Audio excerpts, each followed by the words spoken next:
Air rage. Passengers dangerously out of control. And while they're on final approach, managed to drag the captain away from the controls. Drive away for the pain compliance. Are you going to behave?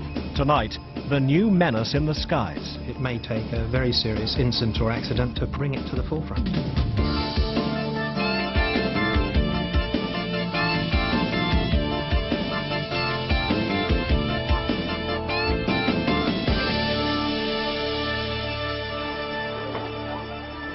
Alicante Airport in Spain just a week ago, and thousands of tourists are heading back to Britain from Benidorm.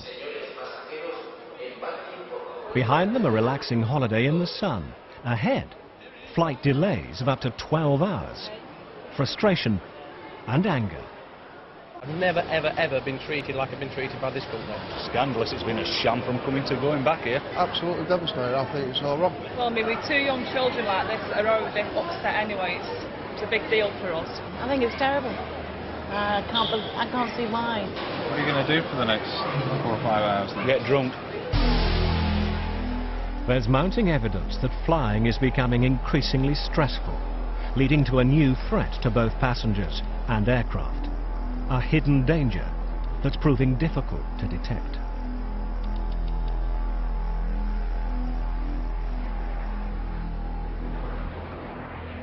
Flight BA146, carrying 360 passengers across the Atlantic, is en route from Gatwick to Orlando, Florida. A drunken British businessman has been restrained after complaints from a stewardess that he indecently assaulted her. You can do that now. This is believed to be the only film of an air rage incident captured by a German tourist. Suddenly, a steward came running towards us and said, he has broken loose, he's violent, we need help. This time, I got up as well, and we all three, the two blokes who helped before, and me as well, we rushed into the club class and saw the passenger lying in a seat which was smashed. What? Something went through my mind, and that was, what happened if he broke loose and stormed into the cockpit and started vandalizing the cockpit, and no one would be able to restrain him. You do it! And that would have been the moment where there would have been no return. My apologies for this. One of our passengers is causing an extreme amount of problems with everyone, as somebody you're already aware of. We can't see any other solution to it, so we'll be landing in Boston. When the announcement was made by the captain that the plane would be diverted to Boston in order to make an emergency landing there, the reaction was very calm. It was rather frightening. It took really a lot of force to overpower him. Land off. Leave his feet tight. Just take this belt off. We're going to carry him right out of here. Following his arrest by state troopers, he was charged with indecent assault, interfering with an aircraft flight, and criminal damage.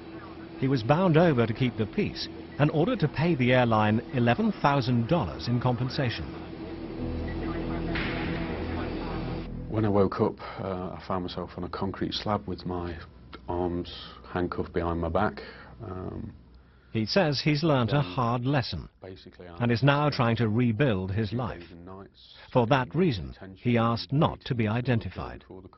I was going through a difficult marriage breakup, and while I was due to be away on this business trip, my divorce was coming through, and I was very unhappy about all of that. I've been advised that it was an alcohol-induced blackout or confusion that I suffered. But I've got no recollection of the incidents that have been reported at all. I've lost my job. It's taken my life savings to pay back British Airways. And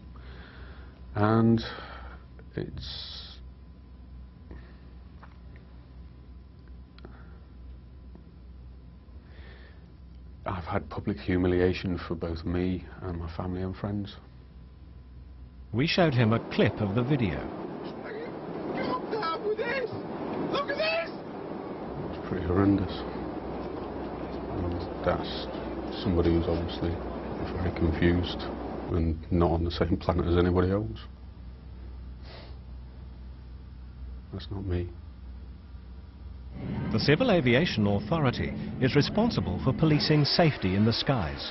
We've had something like last year of the order of 900,000 UK flights, of which 81 million passengers have been carried. And out of that, 108 incidents or thereabouts have been reported to us, as indeed they have to be, if incidents have taken place which have threatened the safety of the aircraft. But the CAA's figures don't tell the full story. We discovered that flight attendants on British aircraft are now reporting to their airlines thousands of other incidents where passengers have ignored instructions, become abusive, or turned violent, assaulting flight crews and fellow travellers. So-called air rage is now a worldwide phenomenon with frightening potential. Passengers are even breaking into the cockpit. One of the Far Eastern British Airlines actually had quite a nasty incident going into Bangkok, where a rampaging passenger got into the cockpit and while they were on final approach managed to drag the captain away from the controls. Obviously the potential there is horrendous. Going into Dublin, another psychotically disturbed passenger got into the cockpit and started a fist fight with one of the crew in the actual cockpit while they were on files into Dublin.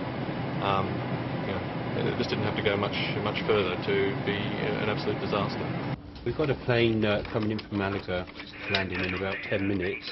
You say they've got a disruptive passenger, and the captain's asked us to meet them, and he's been warned several times.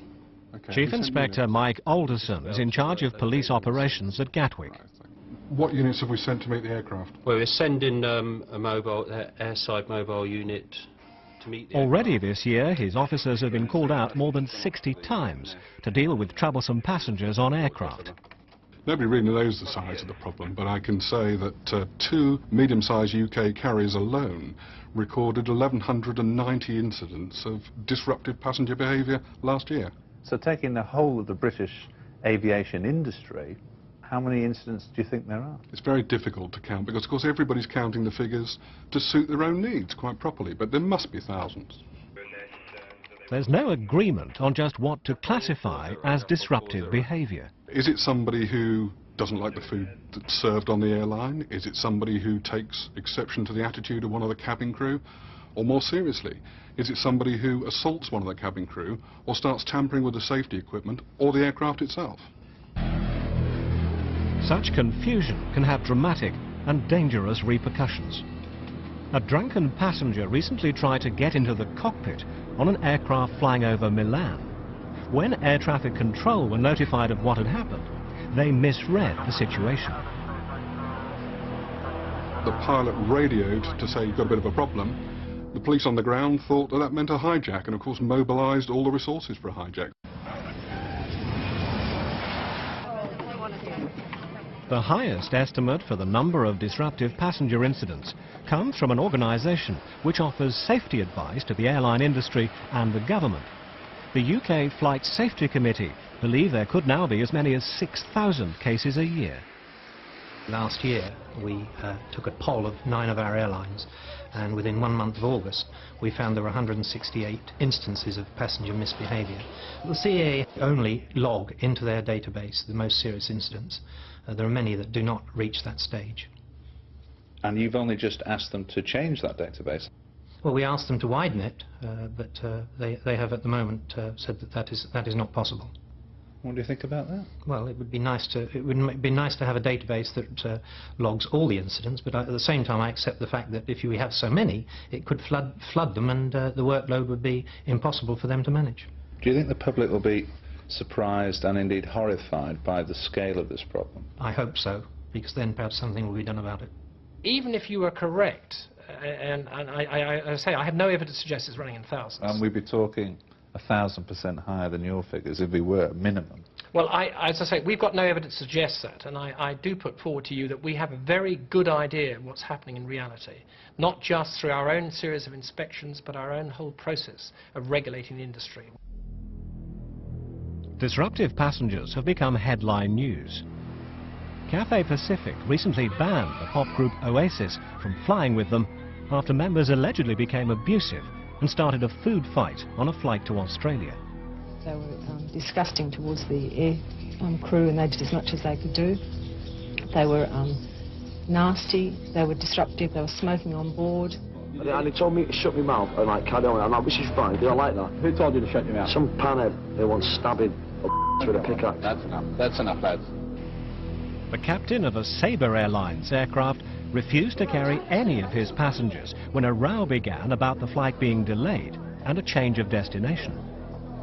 He couldn't identify which passengers were the troublemakers and which weren't the troublemakers, and at the end of the day the captain has got the total command of the aeroplane. 26D&D, straight down on the Morning. Morning. Hello. Increased competition has made air travel relatively cheap. As flying becomes more routine, attitudes are changing.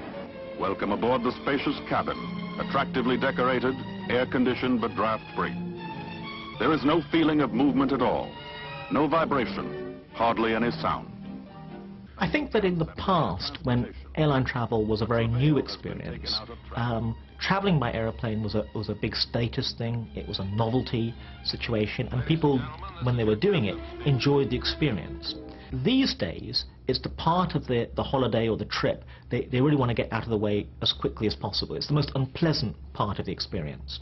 And I think what's happened is that the airline companies, in their attempt to maximize profit, have designed an experience which, although their advertising says is going to be pleasant, is actually deeply frustrating and upsetting for most people. The trouble really begins right from the moment you arrive at the airport. The whole checking in procedure is stressful. Then having got onto the aircraft, we know at least 30% of the population have severe flight anxieties or flight phobias. If you're at all claustrophobic, and claustrophobia is a very common anxiety, you'll find being inside the enclosed cabin of an aircraft stressful. Then you may be sat next to someone who you find irritating. You're in a crowded cabin with lots of other people. What's very interesting about the design of the airline seat, particularly in economy, is that it's been designed to pack as many people as possible into the cabin. It's not been designed for maximum comfort. In fact, the degree of the seat back, the angle, 35 degrees, is actually the same angle that's used by people involved in interrogation and torture when they're trying to sleep deprive their subjects in order to break them down. So it's clearly not a comfortable position in which to sit. Smoking will not be permitted during your flight this morning in any part of our aircraft, and this especially includes the toilets.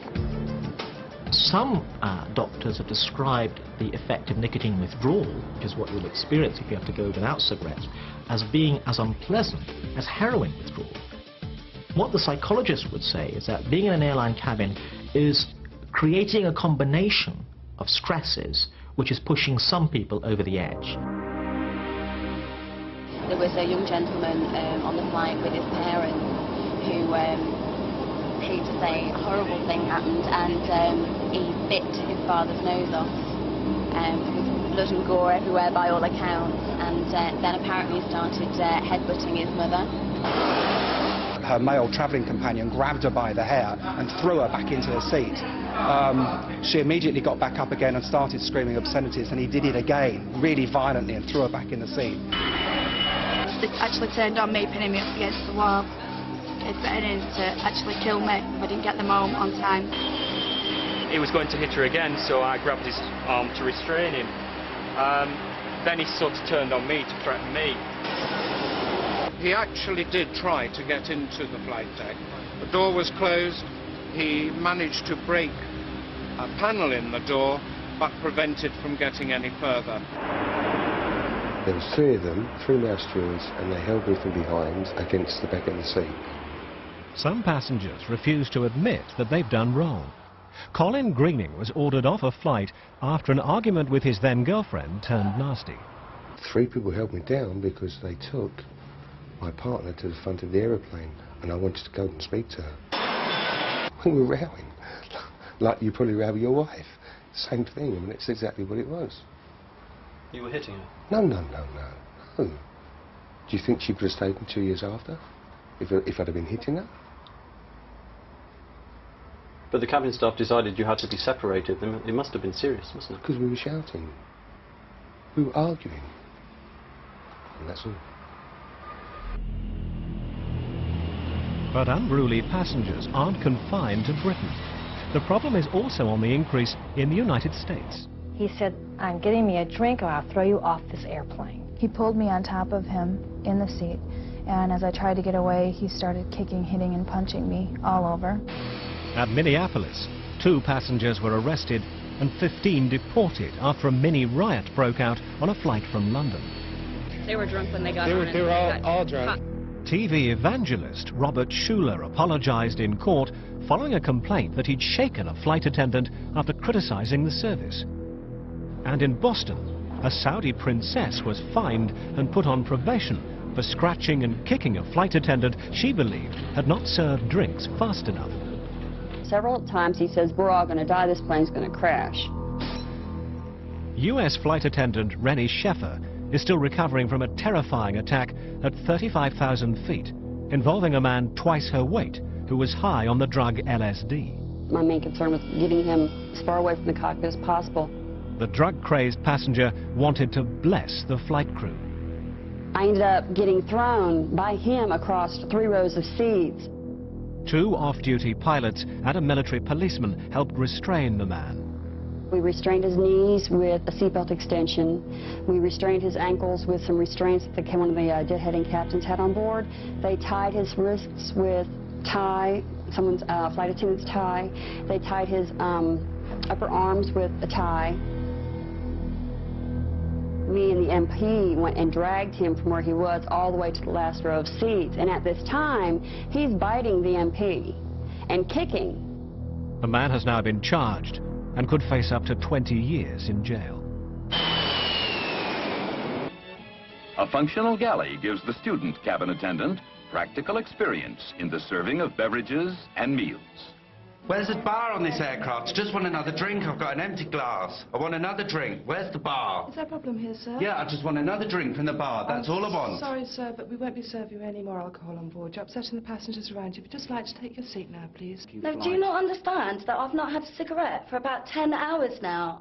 Leisure International cabin crews attend a 2-day course teaching them how to defuse potentially violent situations. The first day of the course was the conflict management, the de-escalation, looking at all the positive things that you can do with body language, interpersonal skills and communication skills, and how we can use that to diffuse and de-escalate 90% of incidents anyway. I'm sorry, sir. I'm going to have to ask you to stop drinking your own alcohol on this flight. Can we see how this will be confrontational? It's very much square on, it's in your face. If we just change the feet, left leg forward, okay, that closes the stance, takes away some of the tension, helps reduce the stress. The best way to deal with the problem is to try to prevent it turning to violence in the first place. The incidents that do turn to violence, unfortunately, require quite a bit of skill. It's not something I personally would like to have to do in that environment. It's a bottom cuff to the outside of the wrist. Once the cuff goes on, it's the weak hand that comes under and tightens the cuff. Strong hand comes up onto the ring. You drive away for the pain compliance. Are you going to behave? As part of their training, British Airways are teaching all flight attendants what to do if all else fails. What have you got a check for? A check for tightness and a check for this double love. Excellent. Well done. Tie it in a knot and throw it to your colleague who will be behind, pushing the passenger into the seat to make sure she can tie it nice and tightly. In the last year we carried 41 million passengers and we had 17 cases where physical restraint was applied. What we're anxious to do, however, is to make sure that we really nip this in the bud. It's like wrapping a parcel. Yes, it is, isn't it? So Barry, throw your body weight forward. It's a problem that is increasing worldwide and we're being proactive in taking measures to minimise any chance that there will be a nuisance, an incident on our aeroplanes that could even lead to possibly endangering safety. So when I walk away and leave him, what's he going to say? Toilet. Oh, right. Yes. I want to go to the toilet. He wants to go to the toilet. If it is a last resort and it comes down to safety, the safety of somebody or the safety of an aircraft, and you've strapped them in, do not let them out. We are introducing shortly a card that we will give to passengers who are behaving in a disruptive sort of way as a final warning before we would apply constraint devices to them. In the next few weeks, millions of Britons will be boarding holiday flights.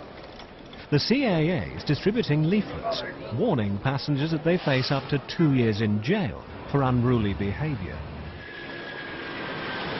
If it is shown that these offences have to be widened or new offences introduced, we will not hesitate to recommend that to the government for action. But will the full force of the law be used? While British courts have jailed some disruptive passengers, others have escaped serious punishment. And I think they probably wanted to make an example of me. For forcing his flight to divert, Colin Greening was ordered to pay Britannia Airways £18,000, but hasn't paid a penny. I can pay £1 a week for the rest of my life, and the next life, and the next life, because I haven't got £18,000, so I'm unemployed at the moment, I'm looking for work, so... Other unruly passengers never reach court. Some airline companies have tried to hush up incidents, even offering the disruptive passenger compensation after they've been restrained by cabin crew. We find that they've been given free air miles or, you know, a conciliatory letter from the management, which is just absurd. Well, I mean, why would an airline give somebody behaving badly free air miles? What would the thinking be? There is no thinking is the answer to that. It's sheer stupidity. Let me out, good! 2 weeks after the incident, I received through the post my British Airways Executive Club card renewed for another year, which was ironic.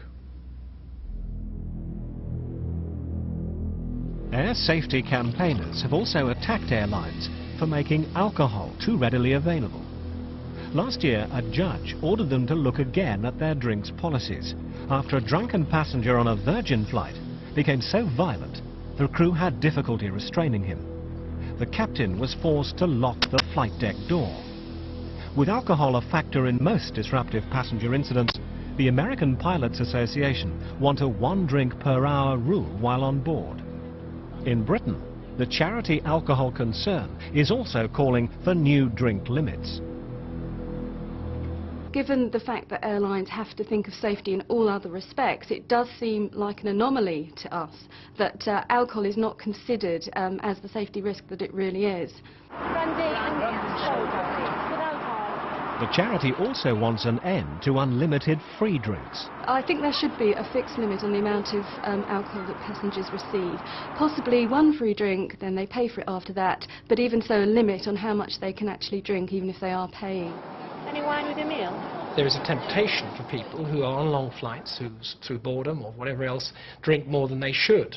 But there's obviously a responsibility on the individual passenger, as there indeed on the operator, to exercise moderation. And we ask both to do just that. We don't believe at this stage, and it's probably a matter for society rather than for the authority, that we should ban it altogether. Back at Alicante, passengers were being enticed with a cut-price beer offer in the departure lounge, where there was support for drink limits on aircraft. Yes, I would agree with that. You agree? Yes, totally. Yeah, I agree. The only reason I'm going to get drunk is every time I come on a plane, you have 4 to 5 hours delays. Definitely limit the amount of drink, before and on the plane. Yeah. I mean, if you see like a big group of lads, and they're getting rowdy, you could possibly bring in this limit. But it's hard to control it anyway, isn't it? Because, like you said before, the duty-free, you don't know what they've got in their bags or anything, do you? Yeah. But, like, say if you see, like, a family, then, like, they've also got responsibilities to keep, so I wouldn't limit those. Sing and dance at the other end. Why not? Go sober, go home, the plane, vice versa. Why go like that in place? Trouble here, there, everywhere. All around the world, airlines, security experts, pilots and flight attendants are looking for new ways to combat air rage.